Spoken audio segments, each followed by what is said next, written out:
If you're just going to complain, don't ask for help. If you're just going to complain, don't ask for help.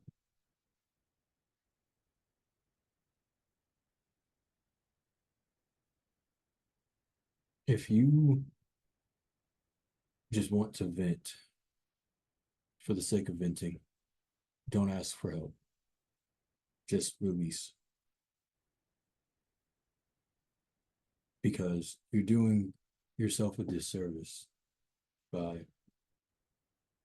you're doing yourself a disservice. And that's not to say don't complain. It's not to say venting's bad.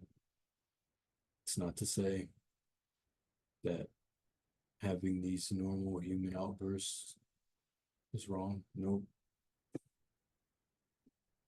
It's to say if this is where you want stops,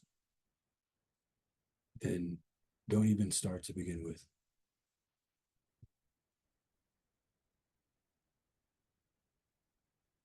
A lot of us, truly, a lot of us feel as if we are owed people's emotional space, and we're not. We aren't. Empathy is important. Empathy is important. Empathy is necessary. Empathy is good. But empathy without boundaries is suicide. It is self destructive. And it's not even empathy anymore. It's a lack of self empathy, to be honest with you. It is. And that raises the question, well, how do I say no to people? Like how do I turn away someone's, you know, desire to be heard? And the answer is you don't. If someone starts venting to you, don't turn them away. That's rude. Listen to them. If you truly believe that you have the energy, give them your full attention. Use your natural empathy, empathize with them, but do not give them your emotional well being. Do not attach yourself to their problem. Don't attach yourself to their problem. And look, I know it's easy. It's easy to make other people's problems yours. It's easy to try to feel like what this person's going through, I resonate with it so deeply that it feels like it's my problem. And it's natural to want to give parts of yourself to these people. It's natural to want to give parts of yourself to strangers who you see going through things. That is that is the nature of empathy. It is good more than it is natural. It is good.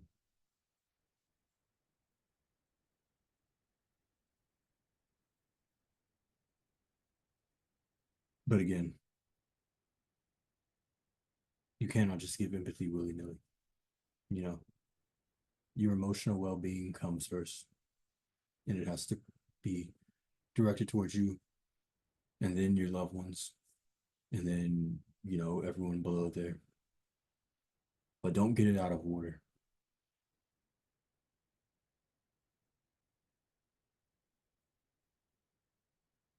Don't get it out of order.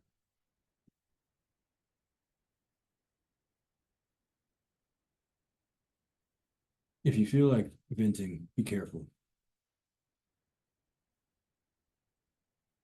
It's a narrow path to walk. It's a tightrope, to be honest. It's a very volatile energy, venting. Venting can lead to gossiping.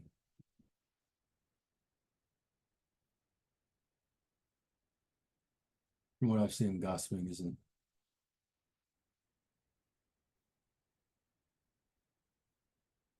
If you vent about a person, then you are essentially gossiping, unless you're venting to them.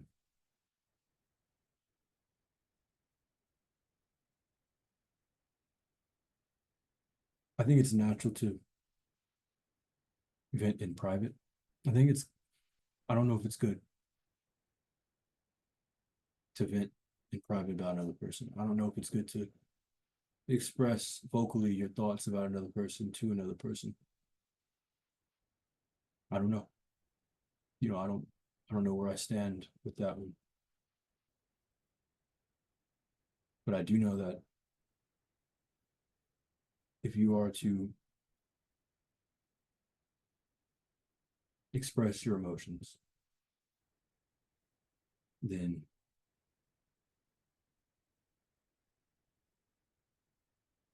you have to express them in a way that is detached from the source of your emotional burden. It's almost like speaking about yourself in the third person.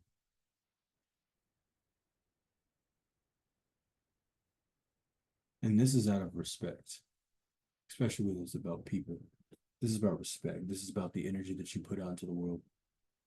And if you're on a healing journey, if you're on a journey of growth and understanding and all of these beautiful things, then you understand that energy is everything. It's within everything. And that intention derives, and that is derived from intention. So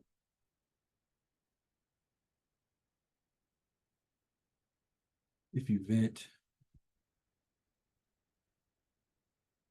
do so with the intent of releasing, not of attacking. Do so with the intention of disconnecting yourself from the source of your trouble. Say a coworker has bothered you, accept responsibility for your own emotional state. Accept that you are in control of your emotions, but you weren't able to control them this time. Step one, forgive yourself for not being able to control them, and forgive the other person. Step two. And step three is the vent.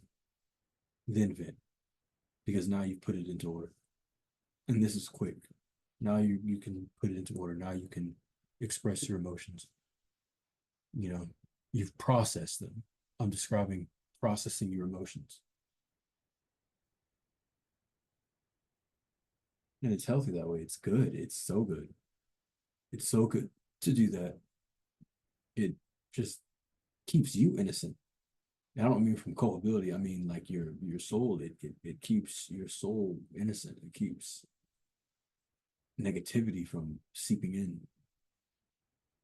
Because none of us can escape our vices. None of us can escape, the things that we label as unwanted or malicious or any of these negative adjectives. But how you go about handling them and experiencing them can be controlled. And how you go about experiencing them determines their effect on you. You know, how you go about expressing anger, you know, lust, jealousy, pride, ego, how you go about expressing these things, how you go about presenting these things, right? That's what shows, that's what makes you. That's what,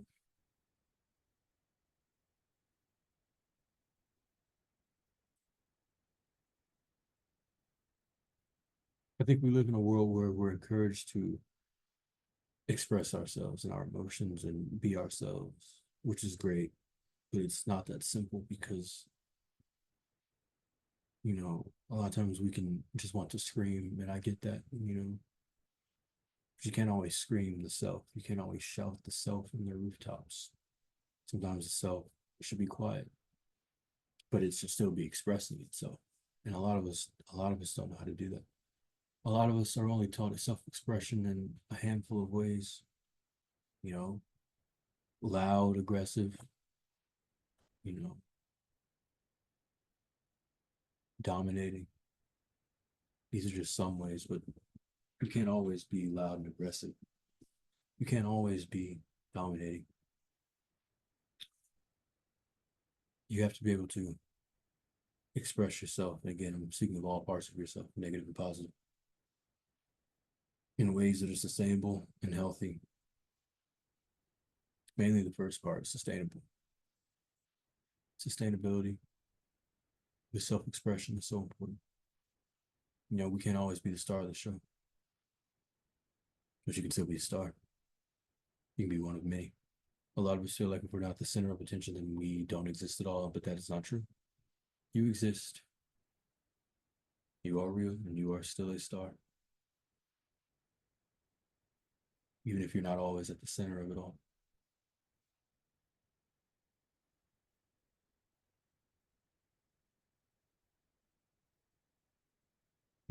And warming up to the idea that, you don't always have to be, doing everything you want the way that you want all the time.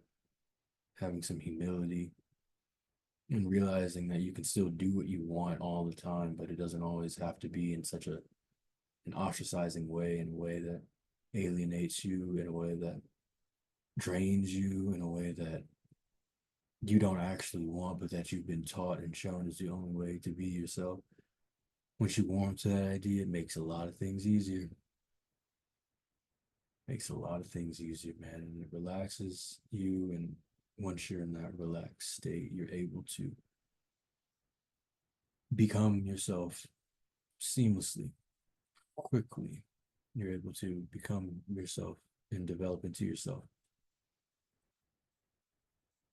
with less effort because you've opened yourself up to the possibilities and you aren't chasing them.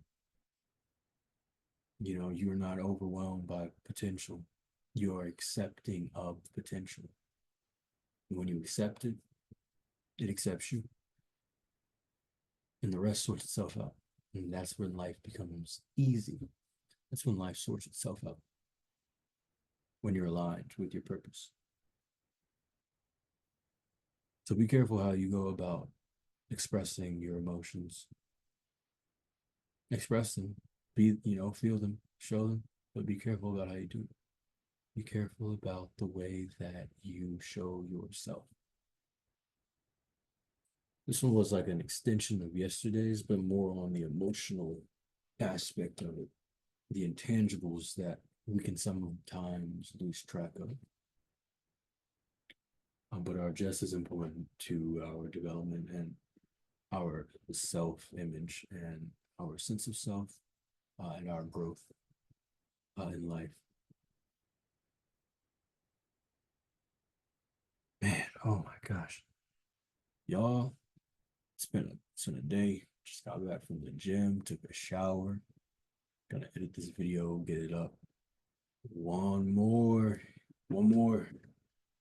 tomorrow, Friday, one more. I don't know what it's gonna be about yet, but it'll be the finale. So gotta make it good. But yeah, other than that, y'all, I appreciate everybody who listens to these. Everybody stay safe, peace and blessings out there to everybody, peace and blessings to all these people. And um, yeah, I will see y'all tomorrow. So everybody, love.